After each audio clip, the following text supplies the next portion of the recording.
안녕하세요. 오늘 여러분이 보내주신 자료들 잘 봤습니다.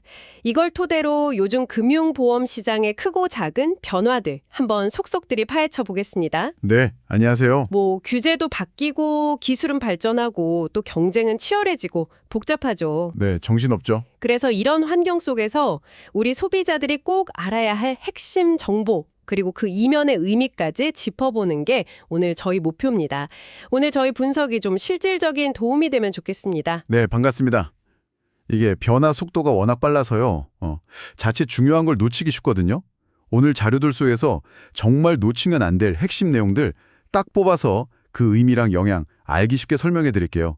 바로 시작해 볼까요? 네, 좋습니다. 첫 소식부터가 좀 우려스러운데요. 소비자를 직접 노리는 불법 브로커 사기 문제입니다. 그 문제 심각하죠. 특히 전직 보험 설계사까지 끼어들었다는 다단계 조직이 환자를 특정 병원에 소개해주고 진료비의 30%를 챙겼다는 사건인데요. 피해 금액이 무려 36억 원이래요. 36억이요. 와. 더군다나 이 사람들이 환자 실손보험 가입 여부랑 한도를 미리 딱 파악해서 일부러 비싼 비급여 치료를 받게 유도했다는 점에서 정말 악질적이다 싶습니다. 정말 심각한 문제입니다. 여기서 핵심은요. 그 알선 행위 자체가 불법이라는 거예요. 알선 행위 자체가요? 네. 그냥 뭐 정보 좀 주는 정도가 아니라 금전적 이익, 그러니까 리베이트를 목적으로 환자를 특정 병원에 이렇게 연결해 주는 거, 이건 명백히 의료법 위반 소지가 큽니다. 경찰에서도 실손보험 처리 가능해요 이러면서 특정 병원을 막 강하게 권유한다. 그럼 그 자체로 불법 알선일 수 있다고 경고하고 있어요. 그럼 일단 의심부터 해야겠네요. 그렇죠. 무조건 경계하시는 게 필수입니다. 이게 근데 병원 추천뿐만이 아니라 정부 정책 자금을 알선해 준다면서 중소벤처기업진흥공단 같은 공공기관 로고를 막 도용하는 수법도 있다면서요. 이것도 조심해야겠네요. 맞습니다. 정부 지원, 정책 자금 이런 말 나오면 일단 혹하잖아요. 그렇죠. 근데 이럴 때일수록 더 신중해야 합니다. 조금이라도 이상하다 싶으면 귀찮더라도 반드시 해당 기관 공식 홈페이지 가보시거나 대포 전화로 직접 확인해 보시는 게 중요해요. 에이 설마 하다가 진짜 큰 피해 볼 수 있습니다. 결국 내 정보를 먼저 묻고 뭔가를 강하게 권하면 일단 멈춰서 환영해라. 이게 핵심이군요. 네, 딱 그거죠. 알겠습니다. 다음 주제로 넘어가 보죠. 이번엔 보험시장 내부 얘긴데요. 과열 경쟁 문제, 특히 간병인 보험 경쟁이 아주 뜨겁다고요. 네, 그렇습니다. 금융당국에서 좀 자제하세요 이렇게 권고까지 했는데도 DB손해보험, 메리츠화재 같은 일부 큰 회사들이 간병인 사용 일당 보장 한도를 확 높여서 팔고 있어요. 얼마나 높였길래요? 실제 하루 간병이 쓰는 비용이 보통 한 12만 원에서 14만 원 정도 하거든요. 근데 보험금은 하루에 최대 20만 원까지 주는 상품까지 나왔어요. 와, 실제 비용보다 훨씬 많이 주네요. 소비자 입장에선 괜찮은 거 아닌가 싶을 수도 있겠는데요. 그렇죠. 솔깃하죠. 근데 뭔가 좀 냄새가 나는데요. 일부 보험사는 이 상품 때문에 손해율이 400% 가까이 돼서 팔면 팔수록 손해다 이런 얘기까지 나온다고요. 손해율 400% 이게 정확히 무슨 뜻인가요? 손해율이라는 게 이제 보험사가 받은 보험료 대비해서 지급한 보험금 비율이거든요. 네. 손해율 100%면 받은 만큼 나갔다는 거고 400%면 받은 것보다 4배를 더 지급했다는 뜻입니다. 4배요. 어우. 그러니까 팔수록 손해라는 말이 나올 수밖에 없죠. 이러한 좀 비정상적인 경쟁은 결국 고령화 때문에 커지는 간병 시장을 미리 좀 선점하려는 보험사들 전략이 깔려 있는 겁니다. 근데 이렇게 너무 과하게 보장해주면 문제가 생기지 않나요? 바로 그겁니다. 이 간병인 보험 특약이 실제 간병 비용이랑 상관없이 딱 정해진 금액을 주는 정액 보장 방식이거든요.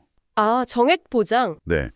그러다 보니까 예를 들어 실제로는 간병인을 안 썼거나 훨씬 싸게 해결했는데 서류상으로는 가족을 간병인으로 딱 등록해서 보험금 타내고 그 차액을 챙기려는 소위 도덕적 해이가 발생할 가능성이 매우 높아요.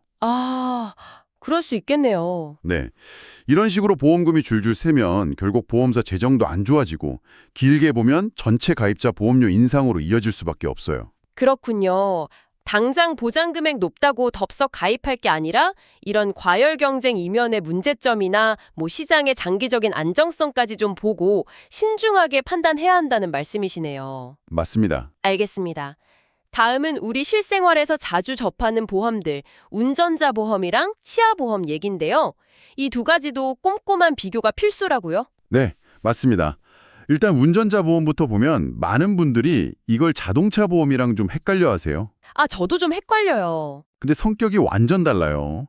자동차 보험은 주로 차 수리비나 상대방 피해 보상 같은 민사 책임 쪽이고, 운전자 보험은 사고 났을 때 발생하는 벌금, 변호사 선임 비용, 합의금, 이걸 이제 교통사고 처리 지원금이라고 하죠. 이런 형사 책임을 보장하는 데 초점이 맞춰져 있어요. 요즘 또 법규가 강화되면서 중요성이 더 커졌고요. 근데 이 운전자 보험도 상품마다 보장 내용이 천차만별이라고 들었어요. 어떤 걸 좀 특히 주의해서 봐야 할까요? 제일 중요한 건 보장 범위하고 면책 조건입니다. 그러니까 어떤 사고를 보장하는지, 한도는 얼마인지, 그리고 어떤 경우엔 보험금을 못 받는지 이 면책 조항을 꼼꼼히 확인해야 돼요. 예를 들면 어떤 게 있을까요? 당연히 음주, 무면허, 뺑소니 이런 건 안 되고요. 상품에 따라서는 12대 중과실 사고 중에 일부만 보장하거나 아니면 보장 금액이 생각보다 되게 적은 경우도 있어요. 그래서 반드시 여러 상품 비교해보고 내 운전 습관이나 필요에 맞는 걸로 고르는 게 중요합니다. 비교 사이트 활용하시는 것도 좋고요. 치아 보험도 마찬가지겠네요.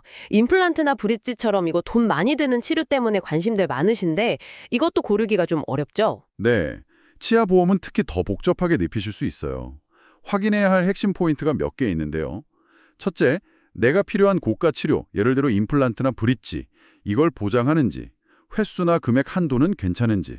네. 둘째, 가입하고 바로 보장되는 게 아니라 일정 기간, 보통 90일에서 1년 정도 보장이 안 되는 면책 기간이 있고요.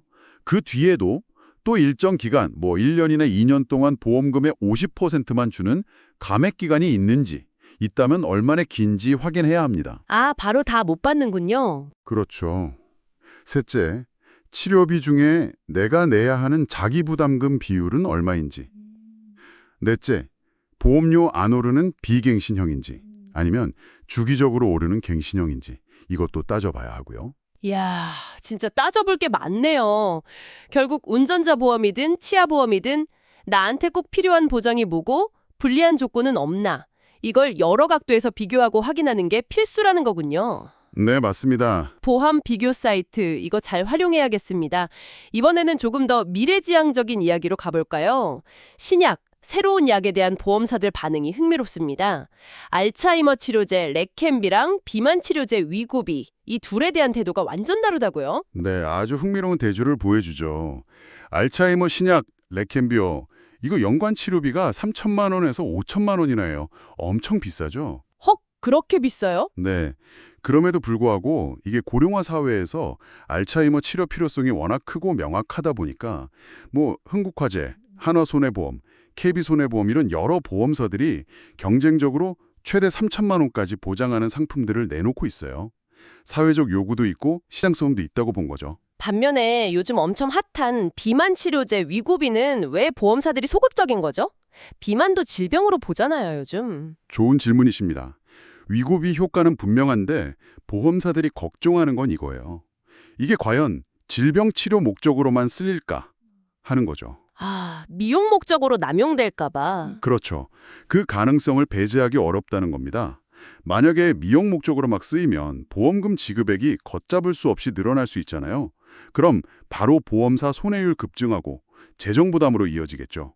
아까 말씀드린 그 손해율, 받은 보험료 대비 나간 보험금 비율이 예측 불가능하게 높아질 위험이 크다는 겁니다. 아하, 그러니까 보험사 입장에서는 신약의 어떤 의학적 필요성도 중요하지만 그게 오남용될 가능성이나 그로 인한 재정적 위험, 즉 손해율 관리까지 다 고려해서 상품 개발 여부를 결정한다는 거군요. 정확합니다. 치료 목적이 명확한 약이랑 아닌 약이랑 온도 차이가 날 수밖에 없겠네요. 네, 보험이라는 게 기본적으로 예측 가능한 위험을 관리하는 시스템이니까요. 예측이 어려운 위험에는 좀 보수적으로 접근할 수밖에 없는 거죠. 그렇군요. 신약뿐 아니라 정부 정책이나 규제 변화도 금융보험 시장에 영향이 크죠. 최근 정부의 금융정책 방향, 그리고 보험업계가 처한 환경에 대한 이야기도 좀 짚어봐야 할 것 같습니다. 네, 이용원 금융위원장이 최근에 생산적 금융, 포용적 금융, 신뢰의 금융 이 세 가지를 목표로 정책 방향을 밝혔는데요.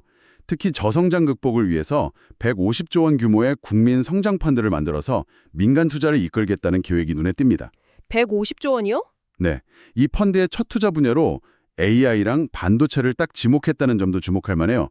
정부가 이쪽 기술을 미래 핵심 동력으로 보고 있다는 신호죠. 투자 활성화도 하면서 동시에 금융 소비자 보호나 기업 책임 강화 움직임도 있다고요? 맞습니다. 예를 들어서 보이스피싱 피해가 났을 때 금융회사가 우리 잘못 없어요. 이걸 스스로 입증 못하면 배상 책임을 지게 하고요. 오. 또 해킹 사고에 대해서는 손해액보다 훨씬 큰 금액을 물리는 징벌적 과징금 제도, 그리고 경영진이 잘못된 판단으로 회사에 손해를 입히면 이미 받은 성과급을 다시 뱉어내게 하는 클로백 제도 도입도 추진 중입니다. 클로백. 다시 가져온다 이런 뜻인가요? 네, 말 그대로입니다. 부실 경영 같은 거에 대한 임원 책임을 강화하는 장치죠. 한편으론 성장을 키우고 다른 한편으론 금융 시스템 안정성이랑 신뢰를 높이려는 정책이 동시에 가는군요. 근데 이런 환경 속에서 보험업계 자체는 요즘 경영이 좀 어렵다는 진단도 나왔다고요? 네, 안철경 보험연구원장이 현재 보험업계 환경을 비우호적이다 이렇게 평가했어요. 여러 규제들이 한꺼번에 강화되면서 비용 부담이 커졌기 때문인데요. 어떤 규제들인가요? 대표적인 게 IFRS 17이라는 새로운 회계 기준, 그리고 KICS라는 강화된 자본 규제예요. 간단히 말하면 이 두 가지 다 보험사가 나중에 보험금을 제대로 줄 수 있게 돈, 책임 준비금을 더 많이 쌓아놓고 자본 건전성을 더 빡빡하게 관리하라는 요구입니다. 아, 더 엄격해지는 거군요. 그렇죠.